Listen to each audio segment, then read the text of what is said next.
our final quadrant of the ʻIke Hoʻokō module, we learn of Mary Kawena Pukui's later years and her mentorship of notable figures in the Hawaiian community, whose scholarship and cultural practices has been equally impactful as that of their predecessor. Looking at Mary Kawena Pukui's life's work and dedication to preserving Hawaiian culture and language, we are then asked the following questions. 1. What is your legacy that you wish to leave behind? And 2, how would you like your students, colleagues, friends, and loved ones to remember you? In Mary Kawena Pukui's final years, she continued to work at the Bishop Museum to assist students, scholars, and the public on their research endeavors. In the 1960s and 70s, Hawaii experienced a cultural renaissance that pushed back against decades of Americanization. More people took interest in Hawaiian culture and language. Much of this was possible because of Pukui's work to preserve customs and language that had almost been lost. She trained and mentored up-and-coming cultural practitioners, such as her daughter, Patience Namaka Pukui, who inherited many of her mother's roles, both professionally and as a cultural steward in the Hawaiian community. Other notable figures include Francis Nelson Frazier, who authored the book titled The True Story of Kaluai Ko'olau, the story of Kaluai Ko'olau, who contracted the ma'ilepela, or leprosy, and went on the run on the island of Kauai with his family. And of course, Auntie Lynette Paglinawan, who we still have to this day,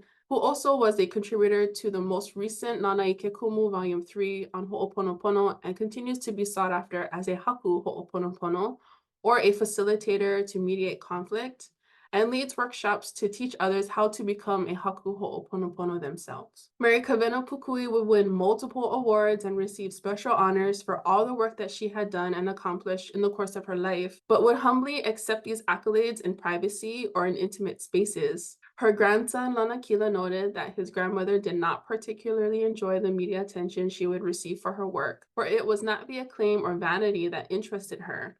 It was to put forth the research and the facts to the public in celebration of the Hawaiian people. After a well-lived life spent in service to her lahui, past, present, and future, Mary Kawena Pukui would go to Keala Polihiwa Akane, or the place of no return, on May 21st, 1986, in her home in Honolulu. She was 91 years old. Her legacy continues to be the backbone of Hawaiian language, culture, customs, and research to this day. In traditional Hawaiian custom, when a loved one passes away, a kanikau, or a chant or song of mourning, is composed and dedicated to the individual to display one's love and appreciation for them. A kanikau can be expressive to highlight how much one can mean to another, especially when it is evident that a loved one will go on a journey where they will not return. In honor of Mary Kawena Pukui, I have composed this kanikau for her to express my aloha and appreciation for all she has done for our lahui. Yes, Tutu Pukui has been gone for quite some time, but in Hawaiian fashion,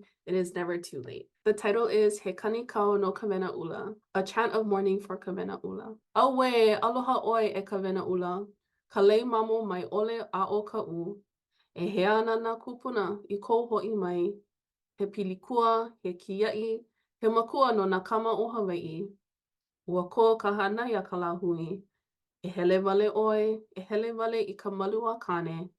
Mahalo, mahalo, mahalo. Aloha noe. Farewell to you, Kawena Ula, a fragrant lei of ka'u that never wilts.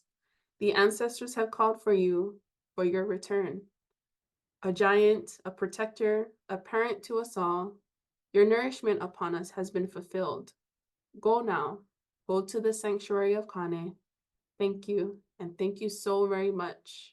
Farewell. Our final activity for this module is a Flipgrid activity titled, What is Your Legacy? Looking at Mary Kawena Pukui's life and impact among the community, past, present, and future, we are then asked, what is your legacy you wish to leave behind?